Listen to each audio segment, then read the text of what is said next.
तक हरि की प्राप्ति हमें हो ही जाएगी, ये निश्चित है। इसलिए मैं तो निवेदन करूंगा कि एक माला झोली आप भी अपने हाथ में लिए ही रहें। क्यों? कलिकाल को ठार लिए फिरता, तन नम्र पे चोट झिली ना झिली, भजले हरि नाम हरि रसना, कल अंत समय में मिली ना मिली। ना जाने अंतिम समय में क्या समय मिल पाया या ना मिल पाया, क्योंकि ये भागवत भी हमें यही निर्देश करती है कि क्या भरोसा है इस जिंदगी का, साथ देती नहीं है किसी का, इस जीवन का कोई भरोसा नहीं है सज्जनों। इसलिए अहंकार तो कभी होना ही नहीं चाहिए, क्योंकि अहम की अकड़ कभी चल नहीं सकती और पाप की कमाई कभी फल नहीं सकती। लूट पाट करके दौलत भले ही कमा लो प्यारे, पर उस धन से कभी खुशियां मिल नहीं सकती, उस धन से कभी खुशियां नहीं मिल सकती, पैसे से कभी सुख नहीं मिल सकता आपको। यदि आप ये विचार करें कि पैसे वाला सुखी है तो कोई तन दुखी, कोई मन दुखी, कोई धन बिन रहे उदास, और थोड़े थोड़े सब दुखी सुखी राम के दास। सुखी जो है ना वो भगवान के दास हैं। क्यों? क्योंकि भगवान के दास कभी ना रहे उदास और बाकी सब खटास। इसलिए प्रयास यही होना चाहिए कि ये सब घमंड, ये बुराइयां, ये सभी हमें छोड़ना चाहिए। जिस दिन घमंड अपने तू सर से उतार देगा, उस दिन तुझे विधाता अनमोल प्यार देगा। उससे न बढ़ के जग में दाता न और कोई, वो देने पे जब आए तो बेशुमार देगा, पर कब देगा? जिस दिन घमंड अपने तू सर से उतार देगा। इसलिए बुराइयां ये सब त्यागना चाहिए हमें। परीक्षित जी कहते हैं कि मेरे पास तो गारंटी है कि मैं 7 दिन तक जीऊंगा, पर क्या किसी के पास इस बात की गारंटी है कि आप 7 मिनट जीने की गारंटी है क्या किसी के पास? रास्ते से जा रहे हैं और ना जाने कौन सा समय हमारा आखिरी हो, कौन सा मिनट हमारा वह आखिरी हो। क्योंकि कलिकाल को ठार लिए फिरता, तन नम्र पे चोट झिली ना झिली, और भजले हरि नाम हरि रसना, पर अंत समय में मिली ना मिली। अंतिम समय में फिर समय नहीं मिलता। कल पूज्य हमारे महाराज श्री बता रहे थे ना रामचरितमानस के माध्यम से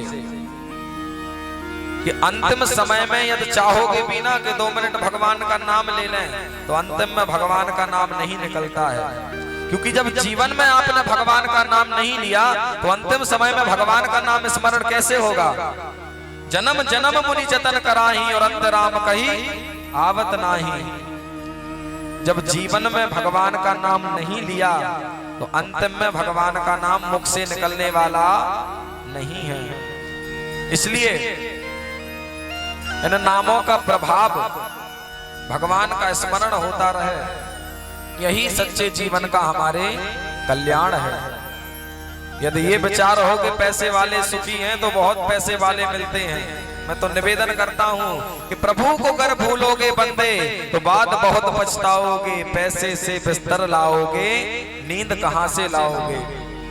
पैसे से ब्रांडेड बिस्तर ला सकते हो, ये नींद कहां से लेकर के आओगे? यदि नींद चाहिए तो उसके लिए भगवान को भजना पड़ेगा सज्जनों। प्रभु को अगर भूलोगे बंदे तो बाद बहुत पछताओगे। पैसे से भोजन लाओगे, भूख कहां से लाओगे? पैसे से अच्छा सा अच्छा भोजन आ सकता है, परंतु भूख कहां से आएगी? भूख के लिए तो ईश्वर को ही स्मरण करना पड़ेगा ना। कई लोगों से सुनते हैं, बोले महाराज क्या बताएं, सब व्यवस्था है भगवान की दया से, परंतु नींद नहीं आती। 4-4, 5-5 नींद की गोली खाओ तब महाराज नींद आती है बड़े मुश्किल में, और 2-3 घंटे सोते हैं और फिर नींद खुल जाती है। क्यों? क्योंकि आसक्ति में पड़े हुए हैं। और एक वही राम के दास है, एक फकीर होता है जिसको अपने जीवन का अंत का कोई भरोसा नहीं है, कोई ठिकाना नहीं है। और आपने देखा होगा कि तान तो बट्टा आपके यहाँ मैया के दरबार में कैसे पड़े रहते हैं। उनको भय है क्या इस बात का कि हम मर जाएंगे? आया है सो जाएगा राजा रंक फकीर, और कोई सिंहासन चढ़ चले हो कोई बंधे हो जंजीर। कोई तो सिंहासन चढ़ करके चले गए और कोई जंजीर में बंध करके ही फंसा हुआ है। इसलिए इस बात का कभी हमें अहंकार नहीं होना चाहिए, और यदि अहंकार हो जाए तो कभी कभी मरघट के भी चक्कर लगाया करें। हमसे भी बड़े बड़े जो कल जो तन के चलते थे अपनी शान और शौकत पर, और समा तक नहीं जलती आज उनकी तुरबत पर। आज उनके यहाँ पर समा तक नहीं जलती, तो घमंड किस बात का? इस पैसे का गुरूर है क्या?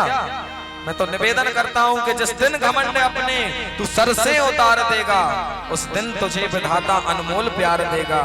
उससे न बढ़ के जग में दाता ना और कोई, वो देने पे जब आए तो बेशुमार देगा, पर कब देगा? जिस दिन घमंड अपने तू सर से उतार देगा।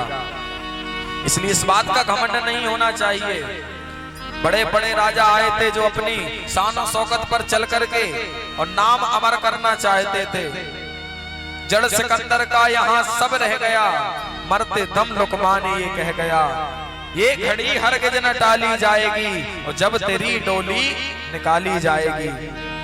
जब डोली निकलेगी ना